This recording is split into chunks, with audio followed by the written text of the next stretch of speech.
Good evening. Good evening, everybody. My name is Todd Green. I am a professor in the religion department here at Luther College, and on behalf of the religion department, I want to welcome all of you tonight to our religion forum for the evening. In a moment, I'm going to introduce my colleague from the religion department, Dr. Guy Nave, who will then in turn introduce our distinguished speaker and alumni tonight, Miss Maggie Hagen.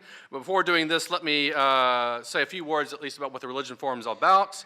The Religion Forum is a monthly event during the academic year, sponsored by the Religion Department, in which we invite speakers and specialists to share their expertise and to generate dialogue and critical thinking in our community on some aspect related to religion. Tonight is the second Religion Forum of this academic year. Our next Religion Forum, just to put this on your calendars, will be held on Thursday, November the 8th at 6 o'clock p.m. in Valders 206. The speaker will be Dr. David Loy, a national recognized scholar of Zen Buddhism, and the title of his lecture will be How to Change the World, Mindfulness and Social Justice. So that is Thursday, November the 8th at 6 o'clock p.m. in Valders 206. One housekeeping note, if you have a cell phone or a mobile phone on you, if you could turn it to silent, that would be awesome. At this time, let me turn things over to my colleague in the religion department, Dr. Guy Nave, who will introduce tonight's speaker.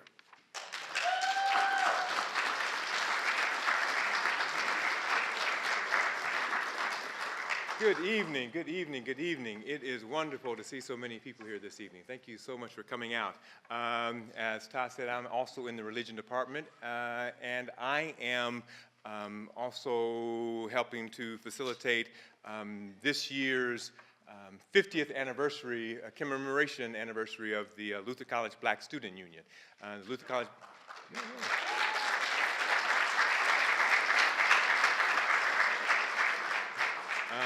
The Luther College Black Student Union was founded in 1968, and we are having a year-long celebration with a number of different events, speakers. I saw some of the people here in the audience that were at our film screening last week.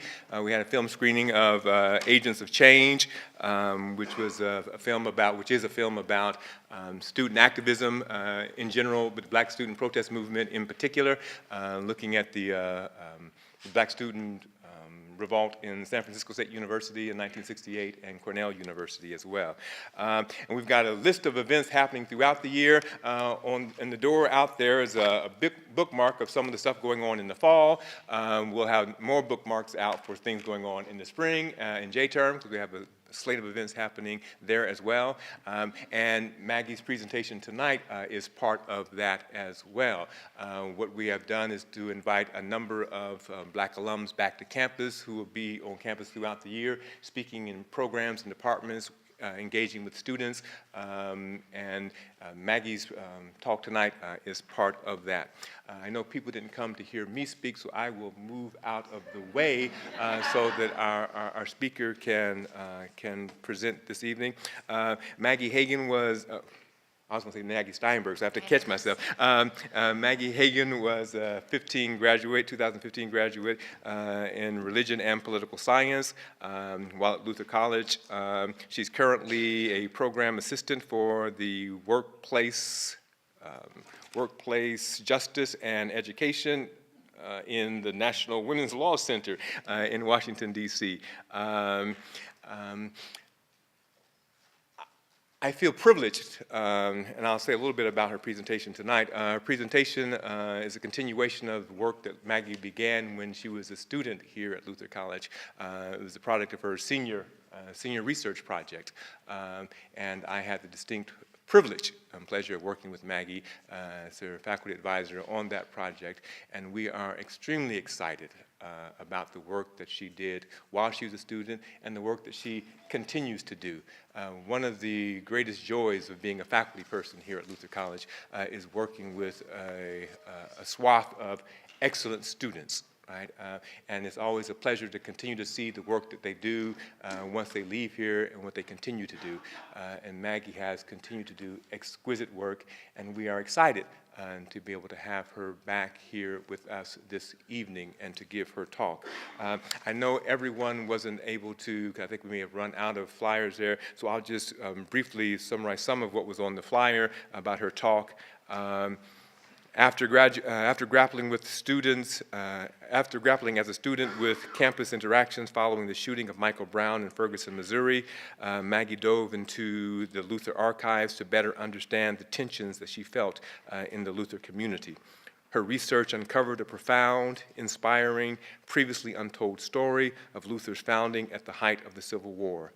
It also uncovered stories of student unrest, violence, and racism on campus through the civil rights movement of the 1960s and 1970s.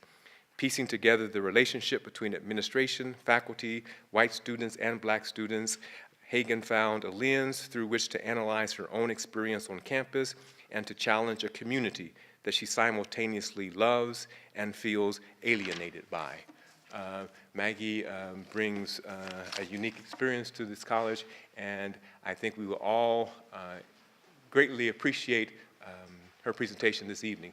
So I encourage everyone to sit back and to enjoy, and I ask that you would now help me to give a warm welcome to Maggie Hagen.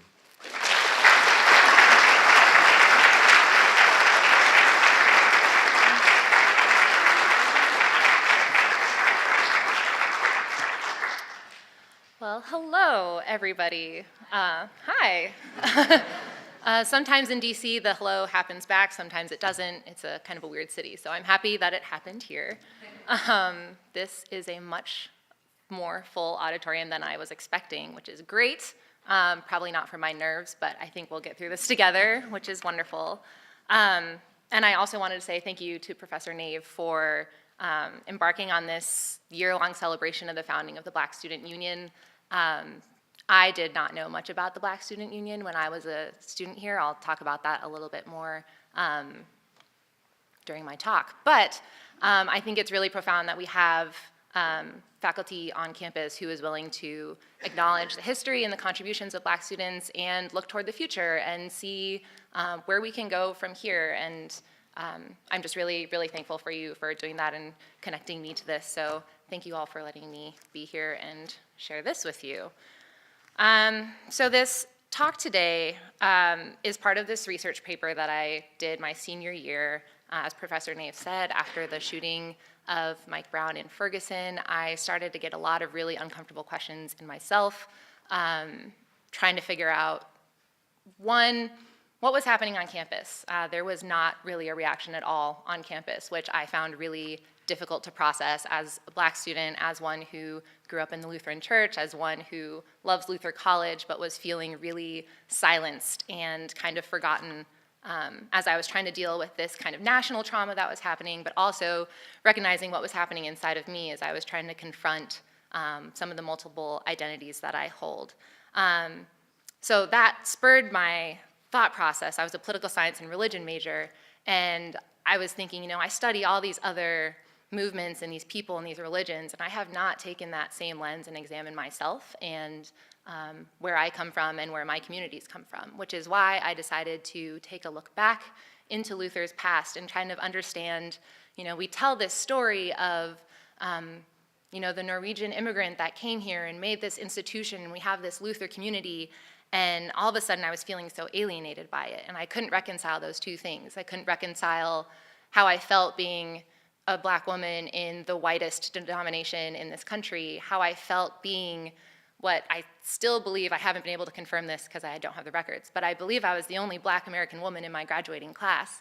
And to have that sense of being so alone in these institutions that I have grown up and been taught to love and cherish really made me think that I needed to look back and figure out where did we come from? How did we get to where we are today? And kind of do my own little journey of self-discovery as I went through those questions as well. So I'm going to be open with you tonight. I'm going to be a little bit historical because I think the history part is important, and I'll kind of walk through what I perceive to be kind of the big racial flashpoints in our history as a country, starting with the Civil War when Luther College was founded, and then I'm just going to jump a century ahead because this was Iowa in the late 1800s, early 1900s, not a lot of racial issues happening at Luther College in particularly. But I'll jump ahead to kind of the civil rights movement and what that meant for integration on campuses, what it meant for students here at Luther and the way that we thought about how do we welcome and open our arms to people. And then I'll jump ahead a little bit more and talk about what groundwork was in place when I finally got here and why I think that things happened to me the way that they did while I was here. But before I do that, I'll introduce myself a little bit more to give more context on why I have so many conflicting thoughts about my time here at Luther. So I'm a second-generation Luther student. My parents, sitting over there, they graduated in the 70s, and I'm the youngest of 4, and each of my 4 siblings attended Luther. We met spouses and had children at Luther. It's very much a Luther College family. The joke growing up was, you can go anywhere you want as long as it's Luther. And that wasn't totally serious, but I mean, I was born into Luther College and into this place. So that's kind of how I ended up at Luther College. I also grew up in the ELCA, which, as I mentioned, is, I believe, the most white dominant denomination in the country, and I was always one of the only brown faces in an audience, and that used to make me really comforted and happy because I felt like I had made it and found a place with a community, but I internalized a lot of things that had happened to me, and that made me question a lot of things, which, again, I will talk about, I promise. Growing up and having my family all attend Luther, I grew up with the stories of what a Luther College experience can give to you. And everyone in my family had really, really formative experiences here. And I came here expecting the same thing. And I mean, it just so happened that my formative experiences were pretty traumatic and hard for me to deal with. And I'm still kind of grappling and understanding what was different for me, the main point being that I am adopted, so I have an all-white family. And so why was my experience at Luther different from my siblings? And I will, again, talk about that. So as I make sure I checked off all the important things about me so that you understand all of this, I would like to jump into the consequences of being a brown face in all white spaces and explain a little bit how that manifested. So my first month here at Luther, very excited. This is Luther College. I finally made it. I walk out to my car in the library parking lot where all the freshmen parked, first years parked, and there was a swastika drawn on the back of my car. And it was into the dust. My car was very dirty, so like I would have preferred a smiley face, but it was there. And I remember looking at it, seeing it, checking the other cars around. None of them had been vandalized in the same way. And I shook it off. I didn't tell anybody. I was just like, you know what, that was probably a mistake.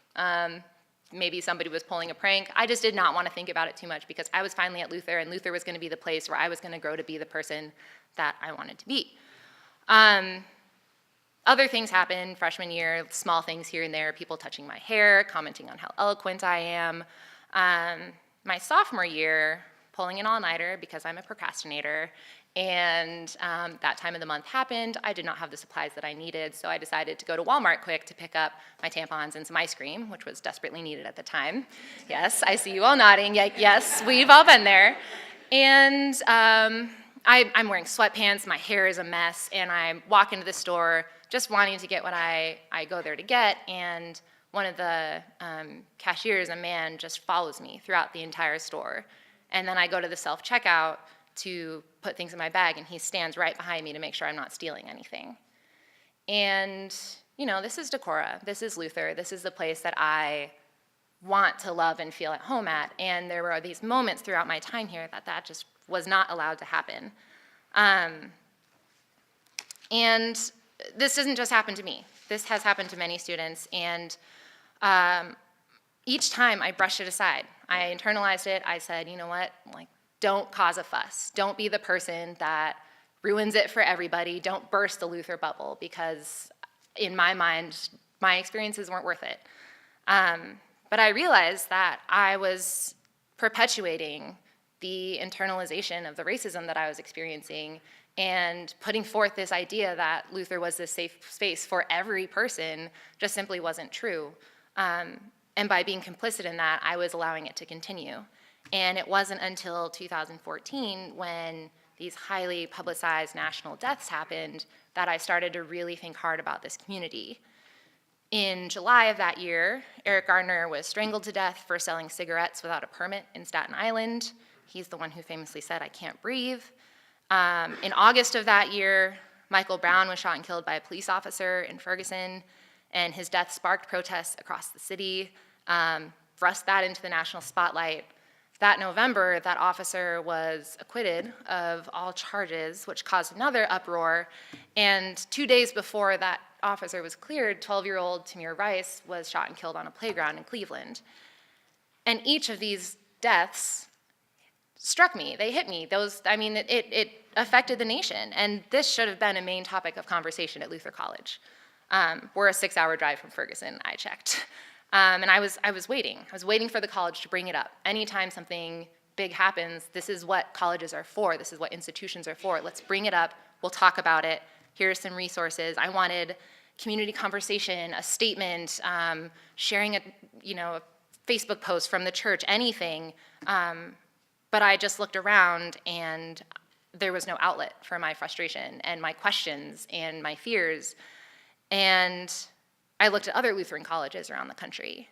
September 22nd of that year, St. Olaf College hosted a lecture by Reverend Al Sharpton on police violence and brutality.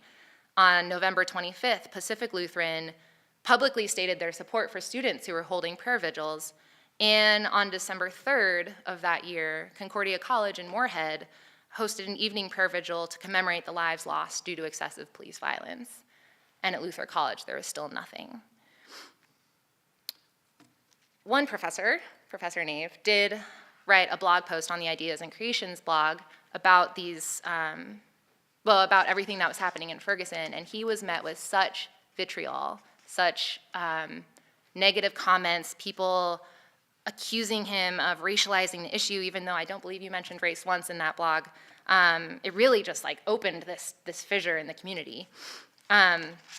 And it made me think that, people really think that racism doesn't exist at Luther College. And that's when I started reflecting deeper and thinking back to the swastika on my car, being followed in Walmart, why I won't stop at certain gas stations on my way up to the city to fly home. And that's when I started realizing my complicity in this. So not only my complicity here, but also that these institutions that I grew up in, the ELCA, the Luther College as a community, we were perpetuating this myth that these things don't happen here, they don't impact our community, and I couldn't stand for it.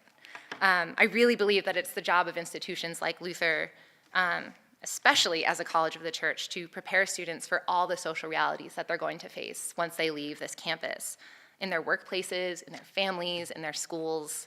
I truly believe that this is what this place should be preparing students for, because this bubble is not impermeable. I mean, things get through, as I can attest to.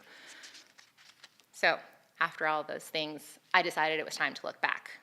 So without further ado, I will jump back all the way to the 1800s, when Norwegian Lutherans were first coming to this country, because I really need to understand who founded this college, what was their mission, and what is their legacy today. And hopefully this works. Oh, sorry. That slide was supposed to happen earlier, apologies. So, Luther College was founded in 1861, 5 months into the Civil War. Why? Why did people think that it was a great time to start a college? That was my first research question. So, to understand who those Norwegian immigrants were, we have to go back in time to when Norwegian immigrants were coming to this country. Let's think back, generally early 19th century, We had a lot of Norwegian Lutheran immigrants coming to the United States, and generally Lutheran groups in this country stuck tight with their ethnic groups. They stayed very connected to their home churches back in Europe. They formed very small communities and generally stayed isolated from the rest of society, held very tight to their ethnic identities as they came to the United States. And as the Scandinavians were coming into this country, as we know, Africans were being taken from their homes and forcibly forced to come to this country, having the institution of slavery being built as our kind of forefounders were coming here. And Lutherans in general didn't really engage with the debate around slavery until about 1830s, which is when this kind of abolitionist idea started coming up. But generally, Lutherans in the country fell into their regional categories. So Northern Lutherans generally being opposed to the institution of slavery, Southern Lutherans documented to believe that it was justifiable under the eyes of God, as was common with many other Christian groups in the country at that time.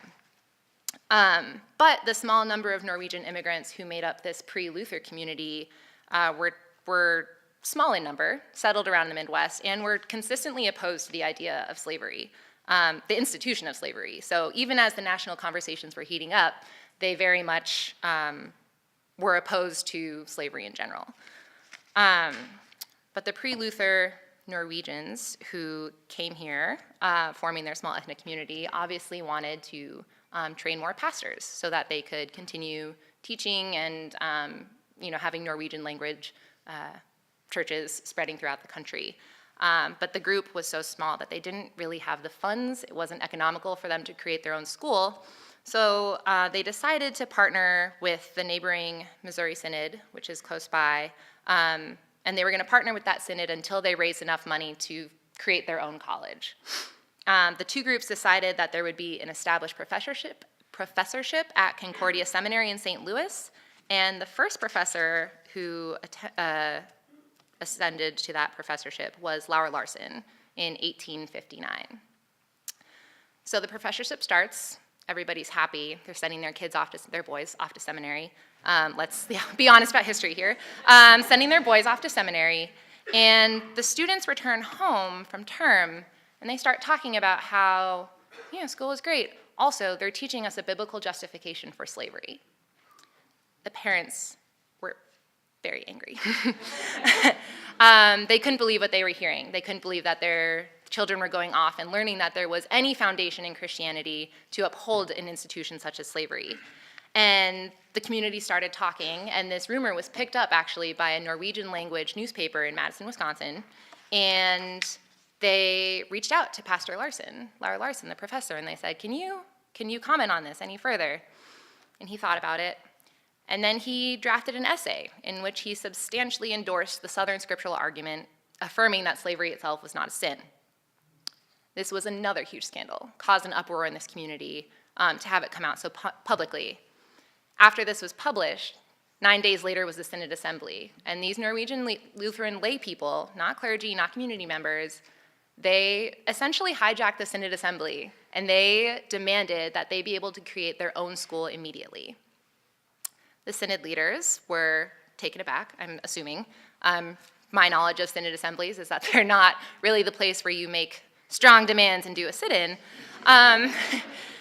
But they tried to negotiate, as most institutions would do when you have kind of this tension. I mean, the Civil War is just about to start. This group is saying this slavery is going to be our issue. We cannot condone this. And the Synod says, wait, you don't have money, you don't have land. Just wait a few years, we'll work something out. And the lay people said, no, we will not stand for this. So they took matters into their own hands, and they drafted up a resolution during the Synod Assembly, and they introduced it, and the resolution said that they would create their own college, and it passed with a majority vote. And they left and started their own school, which would become Luther College. I have a quote. Yes, it's behind me, but I'll also read it. Richard Solberg, who wrote Lutheran Higher Education in North America, fascinating read. He remarks this: thus the institution, later to be called Luther College, came into being in the early days of the Civil War. It emerged as a direct result of the conflicting views of clergy and laity in the Norwegian Synod on the subject of chattel slavery, one of the most profound moral and political issues ever to face the American nation.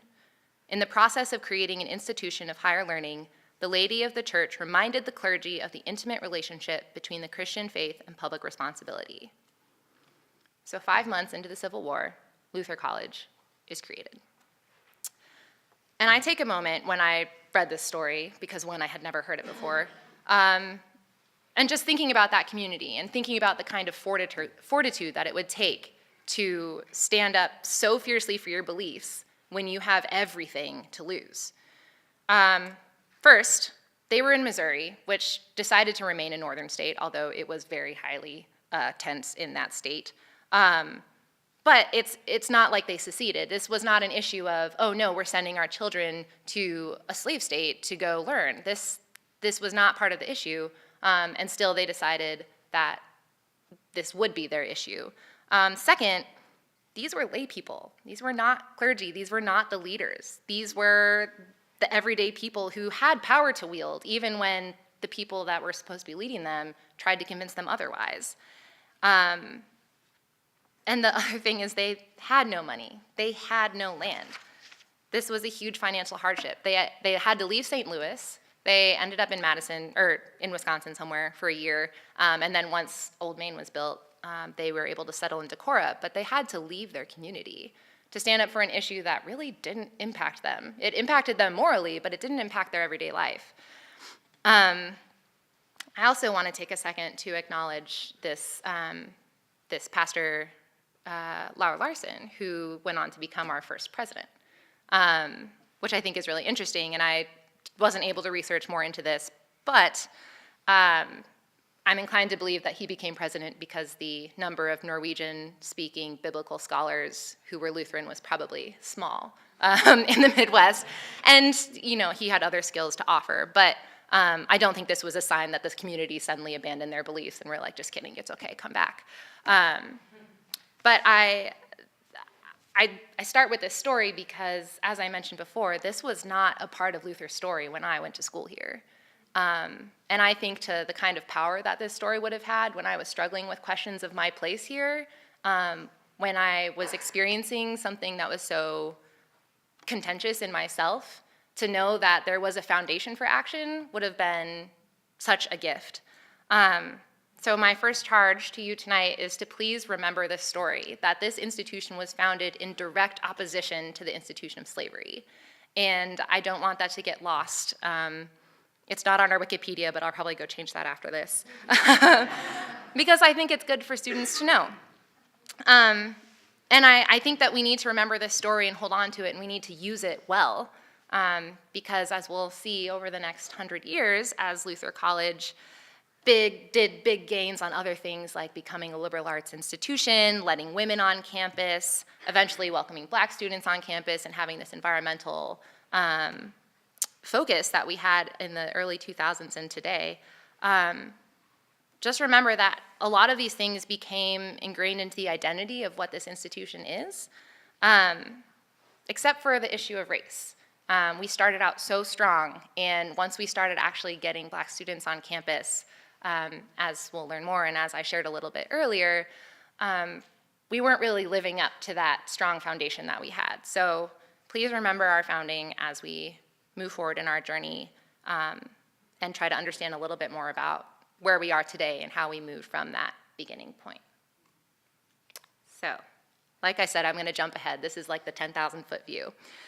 So President Ylvasaker came to Luther in 1948, and at that time, Luther's student body was about 700, mostly male, mostly Scandinavian heritage students, as you would suspect.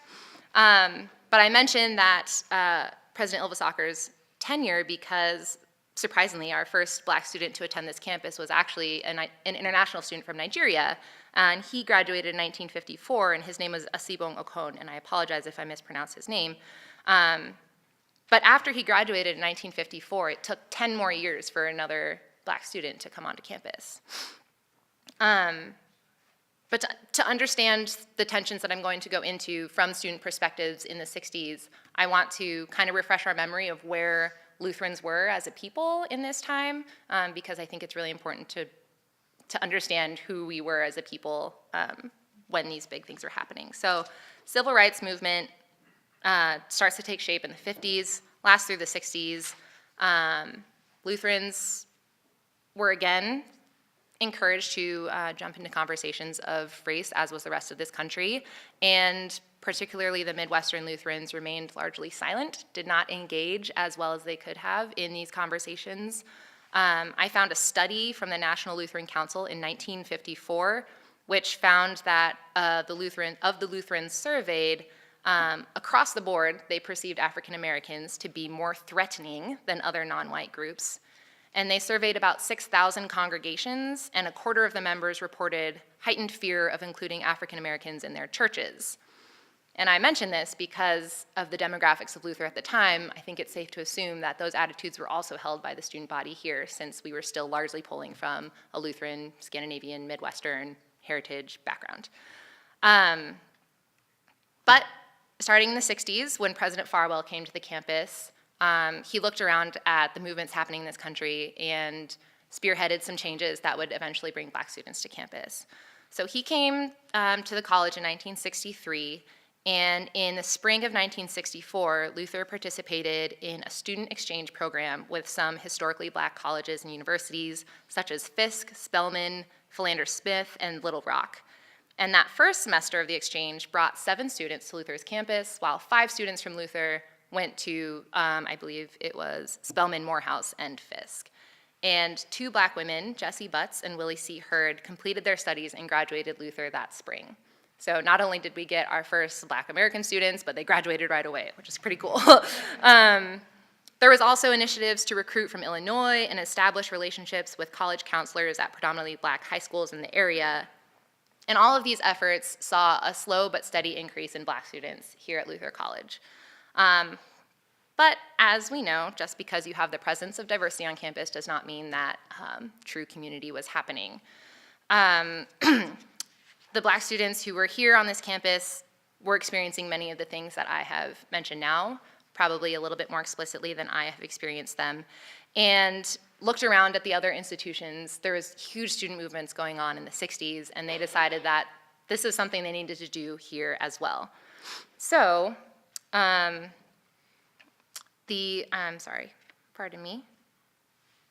they approached the college and basically generally began advocating for more complex understandings of race and ethnicity here at Luther College, trying to encourage the administration not just to see the students as numbers to add up and promote as being, look at us, we're integrating as well, but really trying to create a home for Luther, for students here at Luther.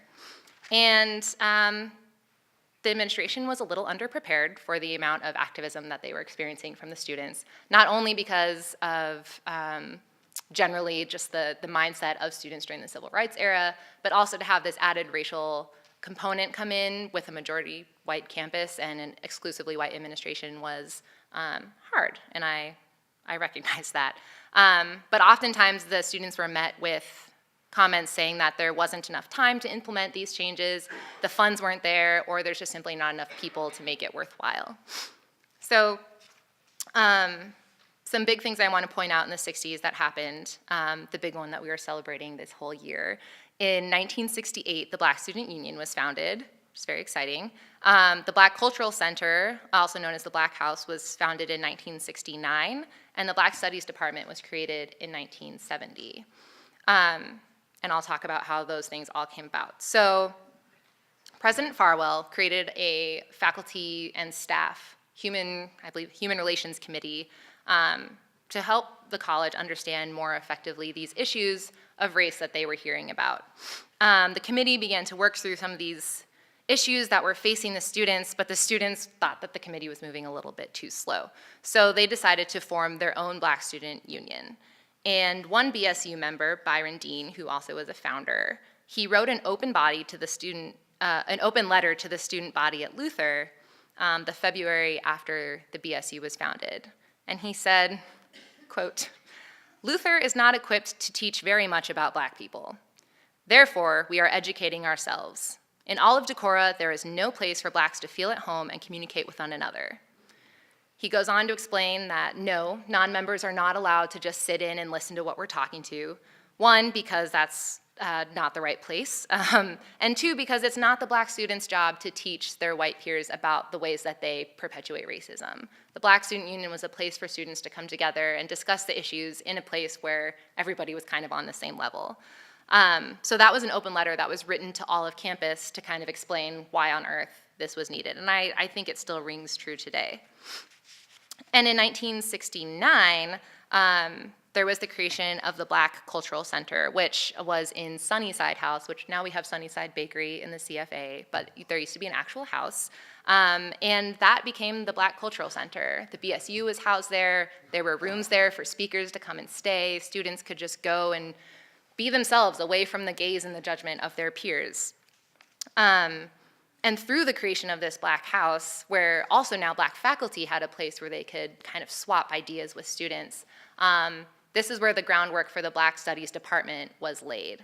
And I have photos. Forgot about that. So here's some founding members of the Black Student Union. They look pretty awesome.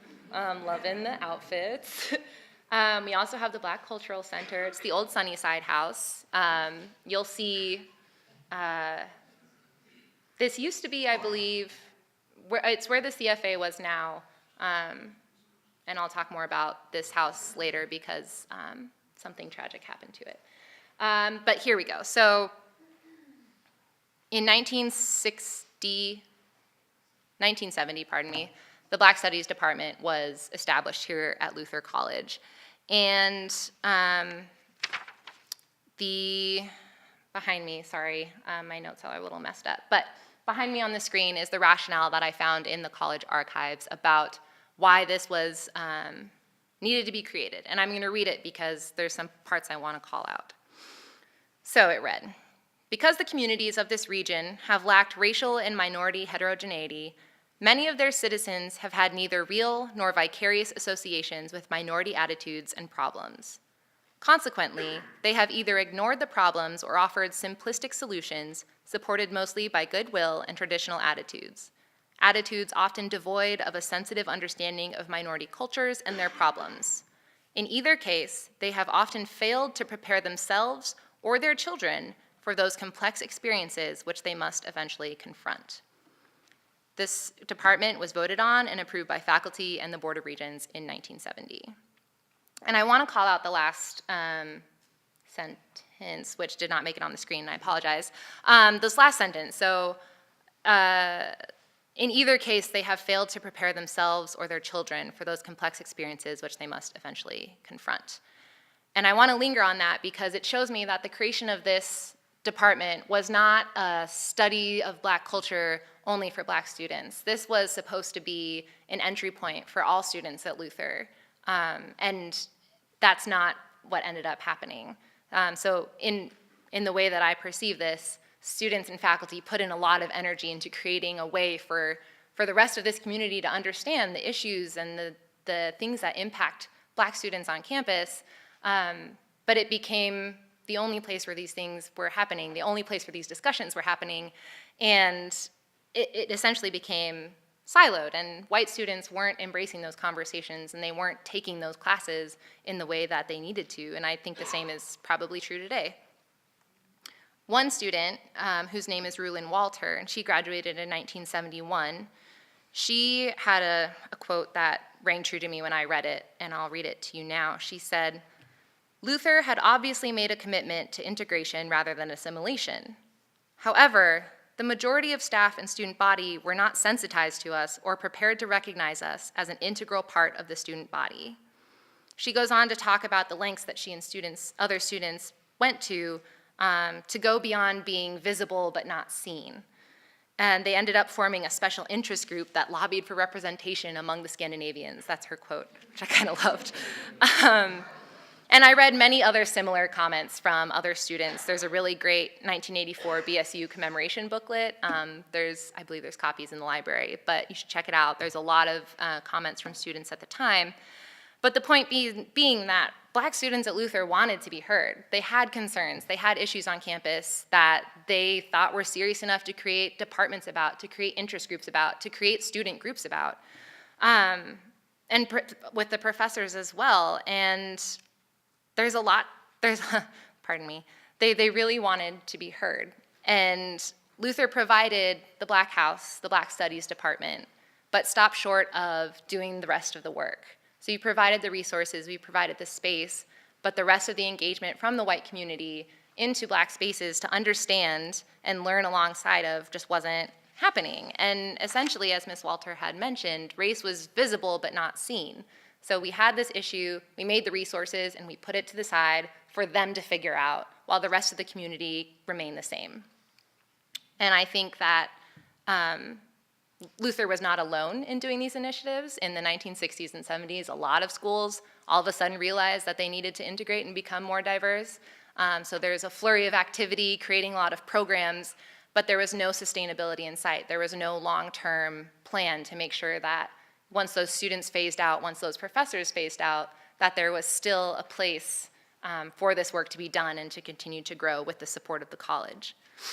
I'm going to keep jumping ahead into the 80s and 90s because as the anti-war protests died after the Vietnam War, the generation of student activists phased out, Lutherans in the Luther community retreated again. President Farwell ended his tenure in 1981, and the 1980s saw a huge drop of enrollment in Black students at Luther College to minimal numbers. And during that time, the Black Cultural Center, the Black House, was bulldozed, and it wasn't replaced with anything else for Black students. It was created into what is now the CFA. But because of this low enrollment, essentially there was determined that there was no need for something like that at Luther College anymore. There's another shift that happened in the 80s that I think is important to note, which is the combination or the merger of three major Lutheran bodies. At this point in time, Luther College was affiliated with the American Lutheran Church, and in 1988, the American Lutheran Church, the Lutheran Church in America, and the Association of Evangelical Lutheran Churches merged to form the Evangelical Lutheran Church in America, or the ELCA, as we have today, and of which Luther College is a part. And I mention this because in 1993, the ELCA put forth a social statement on race and ethnicity. And as a college of the church, I think it's important to recognize this moment. Up until this point, other Lutheran church bodies had a very interpersonal definition of what race and racism was.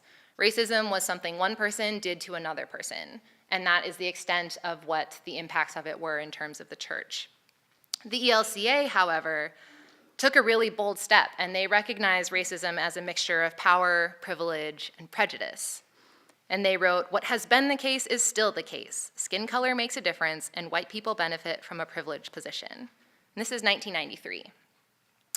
Later, it goes on to outline the way that Lutheran teaching connects with the way that we interact with issues of race and racism in our church and in our institutions. It says, "The social, economic, and political dimensions of the crisis are acute, and indications of it about. A burning cross reminds us that blatant acts of intimidation, hatred, and violence continue. A critical look reminds us of barriers that are more insidious. The source of this many-faceted crisis, however, is profoundly spiritual. We will rise to the crisis, not by making a longer list of commitments, but by persisting with repentant hearts," which is church speak for saying we're going to do better. But with this statement, the ELCA placed direct responsibility on its churches, and by extension, the institutions it was connected with, to take seriously issues of race and racism within them, and to recognize the ways in which we're perpetuating environments in which Black and brown people cannot flourish and cannot find and call home. And again, I say this because Luther College is a college of the church. That is still part of our mission. And if we're going to lean on that, I think we need to lean on it comprehensively. But I also want to state that the ELCA was not the first to recognize the connection and the disconnect between the Lutheran identity and actions with race and racism. The year prior, 1992, which was also the year I was born, was also the year in which Rodney King was beat by police officers in Los Angeles, which sparked another wave of national protests about brutality against Black and brown people in this country. And students at Luther College, now remember we had the low enrollment dips of the 80s, the presence of Black students was a little bit better going into the 90s, but they saw this happening in the world, and they looked around their campus and saw that their campus was not reflective of what they wanted it to be reflective of. It was not nearly as diverse as they wanted it to be. So they, I'd make sure I was on the right slide. The group of students who were led by the BSU, which was very exciting, a lot of activists, which is great. The group of students went to the administrators of the college with a petition voicing their frustrations of the lack of diversity on campus. They signed the petition and sent it directly to the Board of Regents of the college. And the opening statement read, "Because we are the church in higher education, which assumes a certain degree of justice, inclusiveness, and righteousness, we, the undersigned, express our dissatisfaction with the lack of minority faculty and staff, the decreasing numbers of minority students willing to consider Luther College, and the continuous transfer of students of color to other institutions." I also paused when I read this because I have heard the same sentiments when I was a student here as well. Which also made me think, 1992, the year I was born, and these issues are still persisting, but I'll get more on that in a second. This petition generated a lot of discussion in the board meeting. I read the board notes. The archives are very full of lots of fun tidbits, so I encourage you to go there if you ever have a chance. But the main question was, how seriously do we take this demand? Is diversity really that big of an issue on campus? Do we trust what these students are saying? Do we trust that it's as dire of an issue as they're claiming it is? And the board kind of bounced back and forth, but eventually drafted a resolution that they would publicly renew their commitment to listen more intently to students of color on campus, and that they would create more programs and initiatives to deal with the needs that they have addressed, which is how the initiatives, yes, that we needed to address. So one initiative, which is still in place today, is the Diversity Center. The Diversity Center was funded by a $150,000 grant that we received from the Lilly Foundation in 1992. And I believe now it is now the Center for Intercultural Engagement and Student Success. I got it right. I had to write that down multiple times. But so the creation of the Diversity Center in 1992. And the center has been instrumental throughout the last 20-some years, creating a space for students of color and international students to voice their concerns, to have a safe space to go and talk. I think it kind of filled a lot of the void that the Black Cultural Center once held on campus, and also worked with cultural competency with faculty and staff. And it did a lot of really amazing things, but the part that always bothers me when I think back to this is when you have the creation of something like the Diversity Center for fostering a place where these difficult conversations about race and racism can happen, what happens when it becomes the only place where those conversations take place? When you have something that's affecting campus and you defer it to the Diversity Center as opposed to using the resources and the knowledge and the experiences to further the full campus conversation. And this is a cycle that I saw repeated during my time at Luther. And I'll, I think, bring it now, almost. I don't remember the order of my slides, I apologize. But when thinking of the Diversity Center, that was the only resource I had on campus when I arrived. And as I mentioned a bit earlier, I grew up in all white spaces, and Luther College was told to me from birth to be this place where I could just go and be. And as I started experiencing different things that built up over time, the only outlet I had for it was the Diversity Center, but I didn't really go there my first 2 years on campus because I didn't think that it was for me in a very twisted way, because the conversation had become so siloed in one aspect of campus. And it was like, if you had an issue, you went there to talk about it, and then you go back to your regular life and pretend that everything's okay. When in reality, these issues were impacting me when I was in class, when I was eating lunch in the caf, when I was walking about Decorah, and I needed those conversations to move beyond and not just be siloed in one space. So, I don't really know what it's like on campus now. I've heard rumors, but from the research that I've done and the way that I looked back into our past, a few things stick out to me. One, we really need to remember our founding story. It's a great story. It's one that we really should uplift. But not just because we can pat ourselves on the back for being connected to these immigrants from 150 years ago who made the right choice, but because we can honor their courage and keep acting in those ways here, now, today. I mean, we are not in Civil War levels of turmoil in this country, but we are in a period of turmoil. And we need to be able to draw on that history and use it as a guide for how to act in the future, because in the end, these issues still don't really impact this community. There isn't real consequences, there's not real immediate consequences if we decide to do nothing to address the issues of systemic racism here. But in the long term, one, history is going to frown on you, as I did for the past 50 years at Luther's interaction with Black students, but also we won't last if we don't do that. So that's my first call, is please remember our story and use it well. The second thing, reading the accounts of students from the 1960s and the 70s and the 80s and the 90s and the early 2000s, and I don't know what we're calling that decade that I was here, but now, the same issues keep arising. The same concerns happen over and over and over again.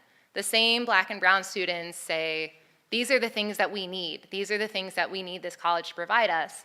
And generally there's a flurry of activity, and then things kind of lose steam. People get exhausted of being the one bringing it up all the time, and they phase out.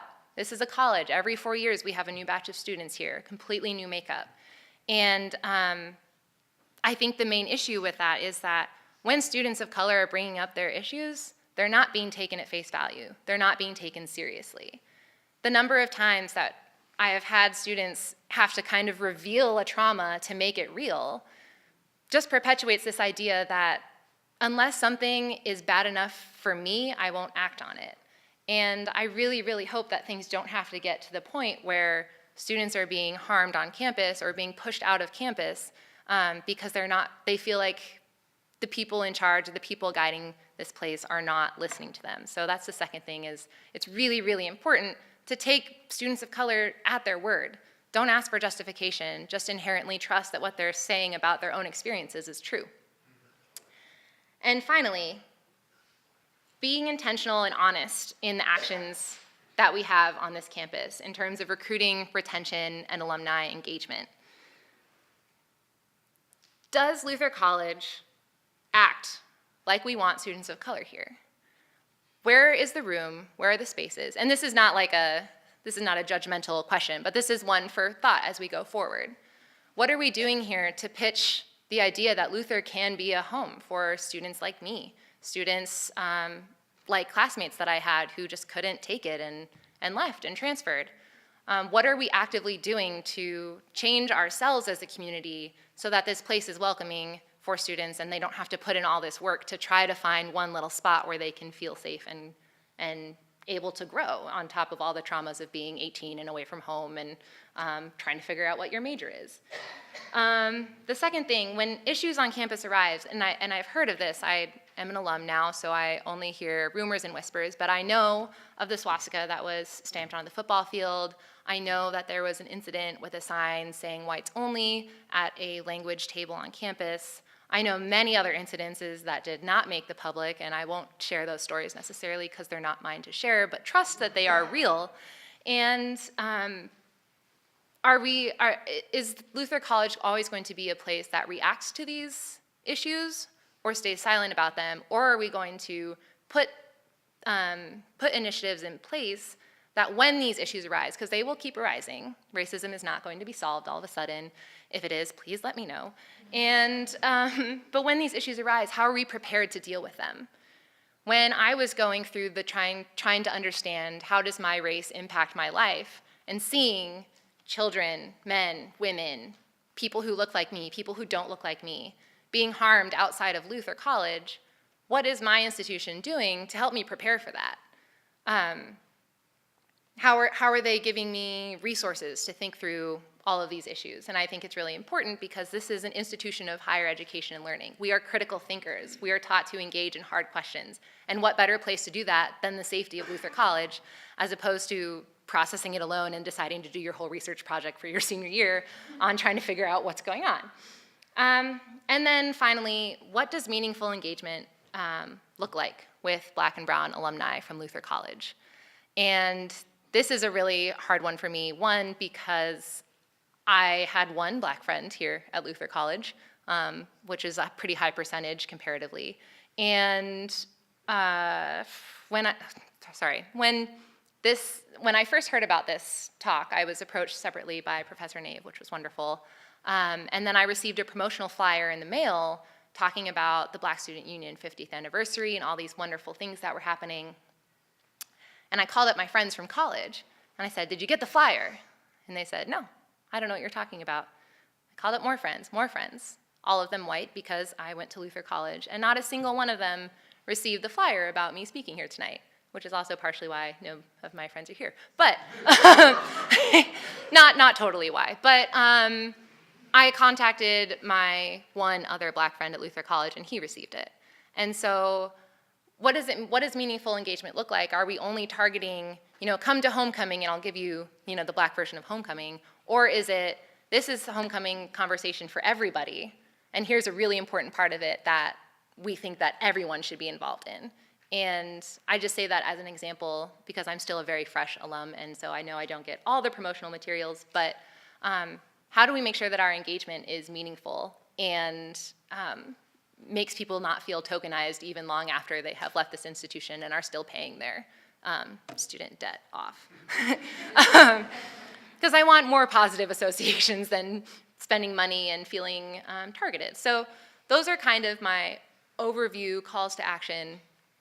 And I would love to open it up to questions and conversation, and would love to hear your thoughts. And I'm here. Yeah. Yeah, sorry. Thank you. Yeah. Thank you.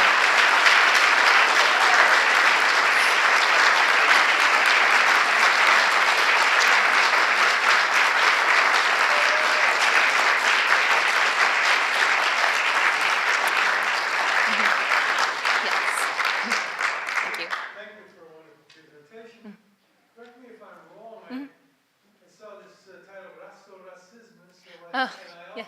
Think you were a peace scholar? I was, yes. And so I'm wondering how your experience there. Could you speak a little about that? Yeah, so yes, and you're correct. The original title of my talk was Rasisme, Rasisme, which is Norwegian for race and racism. And I did that partly to draw in the Norwegians, so represent, wonderful. And also to acknowledge the history of this country. And so yes, I was a Peace Scholar here at Luther in 2013, I believe. And I will say that was the highlight of my time here at Luther College, for sure. I met my husband, Nikolai, on the Peace Scholars program over there. So hi, Nikolai. Yes, studying peace and conflict resolution. But I'm going to take your question in a little bit of a sideways route because I've been thinking a lot about Norway. I have a very complicated relationship with Norway right now, partly due to my time here at Luther. This place loves Norway. And I do too. I have a Norwegian sweater. I have a Nissa that I put in my window like everybody else. But I struggle because the perception of Norway that I see here is so historical. It is a reflection of a Norway that does not have me in it. It does not have anyone who looks like me in it. It mostly has men in it, looking back at our history. And so it becomes complicated because I really feel like this place cherishes its Norwegian heritage and its Norwegian identity. But going on a program like the Peace Scholars Program, going to Norway of today and seeing, oh, you are a historically white community that is also experiencing increased diversity and really struggling with what does that mean to be a welcoming community. You are also a community that had a really strong foundation in the church, but now the young people aren't participating as much, and you're struggling through that as well.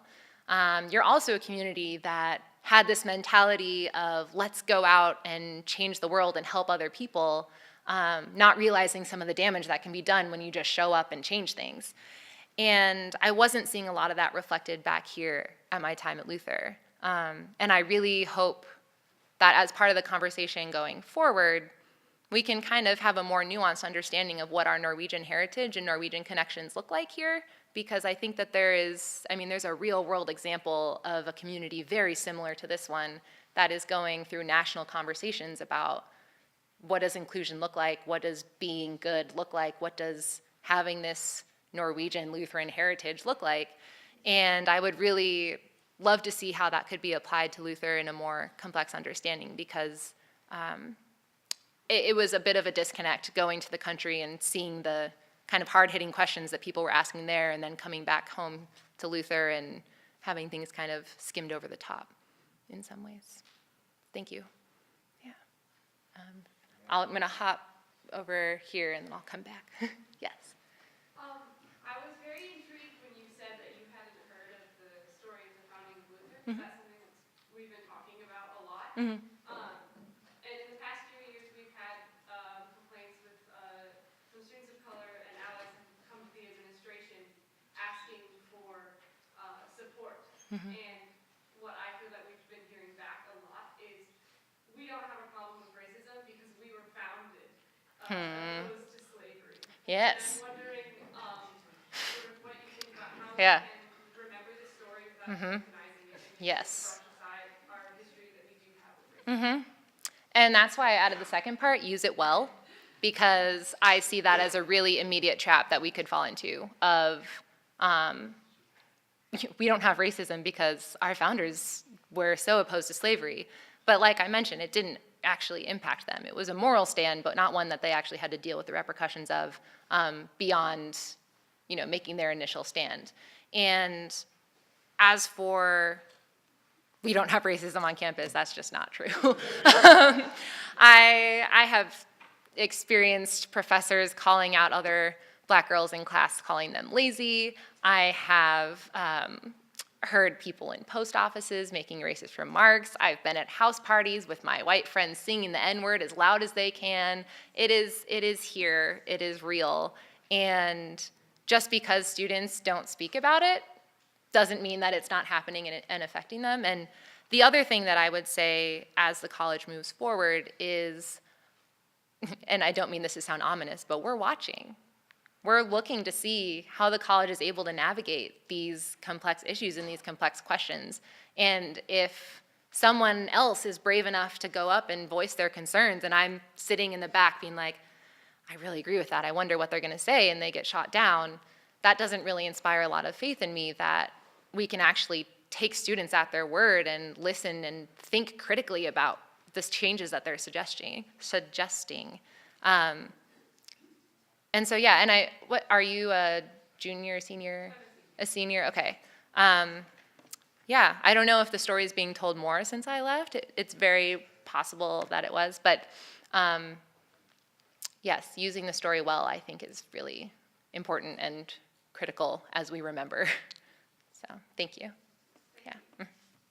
Yes. So my question is a bit more broad and you might not have an answer, but I'm just going to go for it. Oh, I'll try. How can we be, can we be a more racially inclusive institution while simultaneously holding on to a very just strictly Norwegian identity? Like, is there a necessary new balance between this old narrative or this old identity and this new narrative of inclusion? Yeah. I don't know if that was even a question. No, that's good. And I will definitely not be able to like answer it, but I can give some thoughts on it. The first being about this like strict Norwegian Lutheran identity. Well, part of this ELCA statement on race and ethnicity explicitly states that in the Lutheran Church, diversity, ethnicity, different cultures and backgrounds, those are assets. Those are not detriments to a community. They are there to help a community grow, and they are not, it doesn't make you operate at a deficit. Second, for the Norwegian part, kind of like I was saying earlier, if we want to hold on to this kind of historic version of Norway, then, you know, let's be explicit about it. And let's stop admitting students of color. Let's stop admitting women. Let's roll back our environmental protection. I mean, everything. And all these big changes that Luther College has made that are ingrained in our identity, it would be mind-boggling if we retracted on those in order to hold on to this identity that we perceive ourselves to have. So I don't think that we lose anything by expanding our definition of what it means to have the heritage that we have, especially when you can get so many more people that are offering new, modern, complex perspectives on it. And if it's not able to stand the test of time, then is that really a part of your heritage that you really want to be holding on to? So that's my question. Yes, in the back. Hi, Sorry, your name's? Diamond. Diamond, hi. You talked about how they had the Black Cultural Center. Mm-hmm. But you kind of didn't talk about like how it was built, or was there an effort to put that in? Did anyone like say we don't need it, or because Yeah. or was it just built? So short, I don't know. Long, my understanding is that, so the house already existed. It used to be the music hall where music lessons happened, and then I believe it was a cafe for a year, and then it became the space for the BSU and everyone else to inhabit. And I don't know, I encourage you to like go in the archives and find more, because I had a very short amount of time to do this research. This could have been like a 2-year-long project. But my understanding is that is what I just said, sorry. Yeah, I don't really know the answer to that, but I do know that once there wasn't a core contingent of students that were utilizing it, it was removed from campus. I don't know if Professor Nave, if you know more about that. No. I mean, I can speak to that, but Yeah. I was referred to either Professor Larson or. Sure. I can't answer, but. I would love to hear if somebody has an answer. Mm-hmm. Well, you know, I was gonna talk about diversity. Oh, sure. The prospect at Luther College for students, where we recruit from and find students of color, are the Chicago, Minneapolis, large cities. And when you talk about bringing in someone to a diverse community, taking someone out of the city of Chicago and bringing them to Decorah, Iowa, there's a lot of diversity issues there, as well as social issues, not only racial issues. And so, you know, these are some of the things. I graduated from Luther in '67, been here 50 years. In '63, Josiah Toulouse was a member of our Yeah. class. We integrated, there was 3 or 4 other black students that came in that period. But the guys from New York that were white had a hard time adjusting to Decorah, Iowa. Yep. And so, you know, when we're talking about diversity, we have to really kind of look at transporting people from one culture to a culture that's kind of rural, experimental. You know, Luther College is something that's going to challenge and create, but we're also tied to the town, the community. From Chicago to here seems like, of course, on the edge of the earth. Yeah.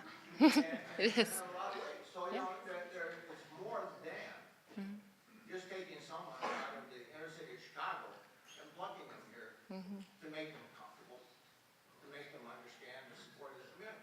Willie Davis McKinney is probably our primary example of a community that pulled together to take someone out of the ghetto of Chicago and create a person that has given back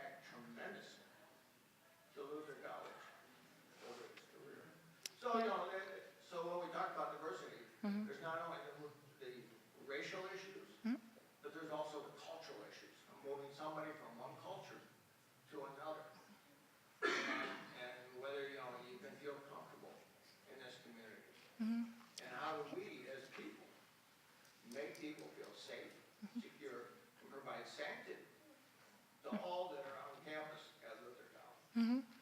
Not just one.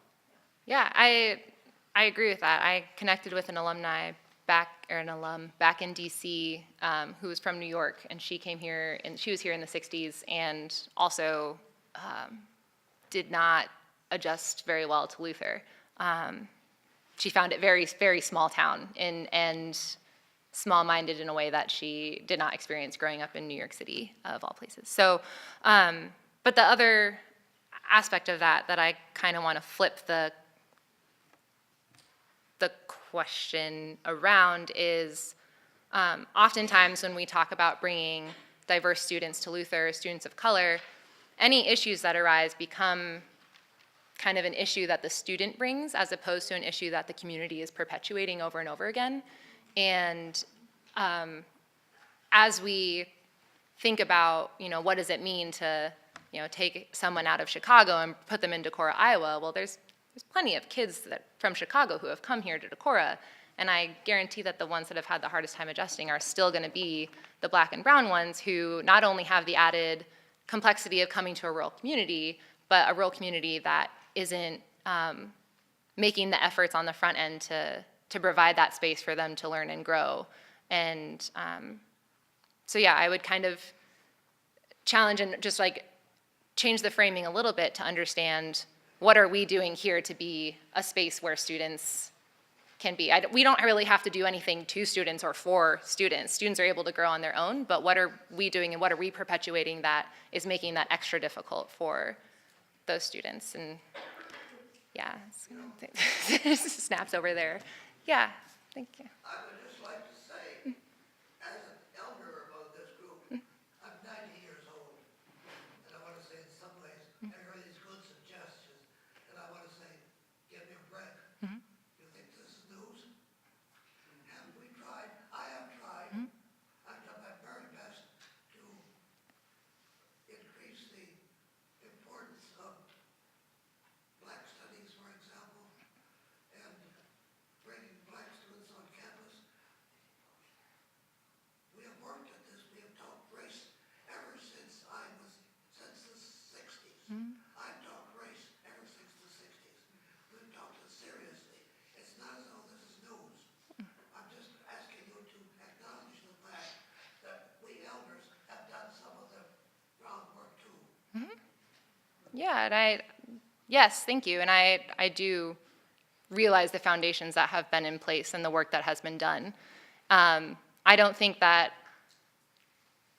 by taking a critical look back, I am discrediting the work that has been done, but also recognizing that we, as a people and as a community, and our understandings of what does it mean to be a black student at Luther, it takes so many forms, and our understanding of the challenges grows. I was born into the era where colorblindness was the thing to do, and that impacted me in ways that I'm still dealing with today, where I was basically treated and told that I was just like a white person, but I'm not.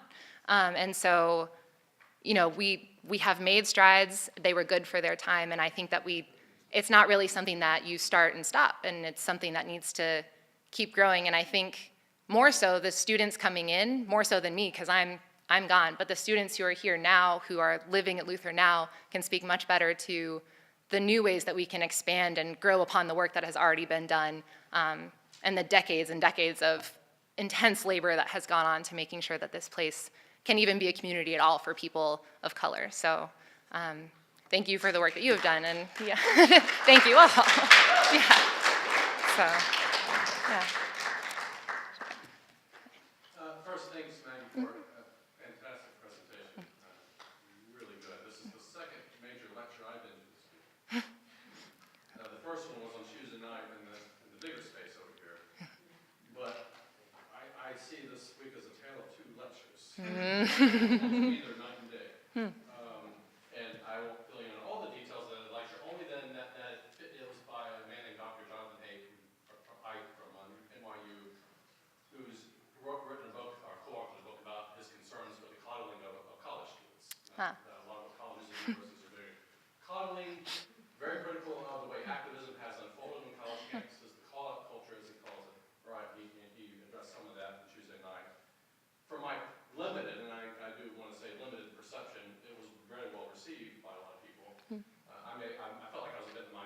at least my opinion of what I heard. But it did remind me of the narrative that's really at work, and I want to get your take on this, in the United States right now about activism on college campuses. Because you talked about a little bit the history of activism from the 60s onward, particularly here at Luther College, and what has sort of changed and the struggles and adaptations. In the past several years, it seems like activism on college campuses has been really taken a pretty big hit politically, particularly from white liberals. White liberals are major speakers on college campuses now, calling out activism and sort of really critiquing it. So I'm curious as to what your thoughts are about the future of activism on college campuses, considering that your talk, your research, how do we change things? I mean, I'm looking at your call to action. I think it seems like a lot of that involves also some sort of grassroots movement. Yet these are exactly the kind of movements that are causing a lot of anxiety. The kind of people who stood up and applauded our speaker Tuesday night are not here. I don't want to be overly judgmental. They have some good reasons probably for not being here. Yeah, but a lot of them were really excited about that speaker. This is the kind of conversation I also want them to hear. This is the other side. And how can we have that? And what is the future of college activism, do you think? Yeah. In the next 10 years or so, are we in trouble? Oh, we're never in trouble. We're fine. I appreciate that question. It is oddly timely because last night, the organization I work for, we had our big gala dinner. Everything in DC is a gala. It was a big dinner. But I had the honor of chaperoning and shadowing Mei Ling Ho-Shing, who is a Parkland student. And she was in a classroom when the gunfire happened. Bullets were flying around her. She's also Black. And she saw the attention that her classmates were getting in the media and said, this is not the first time this issue has happened. This is an issue that happens in my community every day. And she has become an activist looking at the intersections of race and gun violence, particularly as it impacts young people, who it primarily does.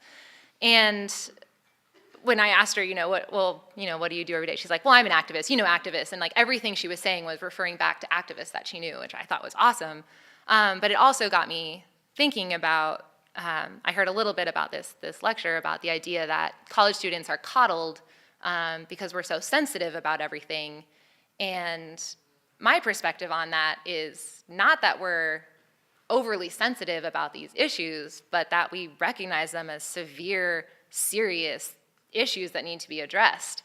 And it is more than any one person can handle. So I understand that sometimes our mental health gets a little bit awry sometimes, because it's really hard when you're looking at a person that you are directly in class with who's being affected by one policy, and then you're connected to a friend in another state who's being impacted by another policy, and then you read in the news that kids in a different place are being affected by other policies and other issues, and we are so connected that we are seeing the trauma in so many different ways and so many different people that it's really hard to not be impacted by that. I would be more alarmed if college students chose the other route and decided to just shut off and decide, you know what, doesn't impact me, so I don't have to care about it. And I can see how students might be looked down on for overreacting, or maybe they're not protesting the right way, or they're not using the proper channels to engage. But that's the same argument that I was reading about in the 60s. Why would you do a sit-in? Why would you protest the Vietnam War? That's not the right thing to do. That's not proper. And I think that we would agree today that those were things worth fighting for. Those were things worth protesting, and ways to engage. And at some point, standing up for the rights of the person next to you is more important than sitting in class and keeping your head down. And so, one, I don't think that student activism is going anywhere. I think students are getting smarter about how they activate, and I think the thing that we actually need to work on is taking care of ourselves a little better, because it is very, very overwhelming. Because not only, again, are we recognizing all of these issues, but we're recognizing how they're intersecting with one another. Nothing happens in a vacuum. If it's impacting one person, it's impacting multiple parts of them. And so, one, for Luther students, I hope that you take care of yourself, take a mental health day. And that's not a weird snowflake thing where you just do yoga. I mean, that is true recharging. And I encourage people in the audience who might not understand to think of some of the most impassioned, trying moments of their lives, and recognize that we're going through the same thing. And in some ways, we're being connected more into other people's going through those things. And that takes a toll. And I'm just really happy to see that the generations coming up aren't backing down yet and are still deciding that those are changes worth fighting for. Yeah, thanks.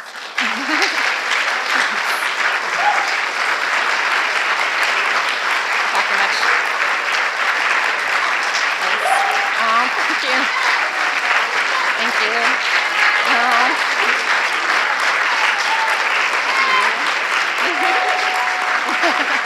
Give me snaps. Thank you. Yeah. I'd like to invite Thank you. everyone across the hall to Quality Lounge, where we'll have a brief reception if you want to meet with Maggie. Sorry, I talk so much.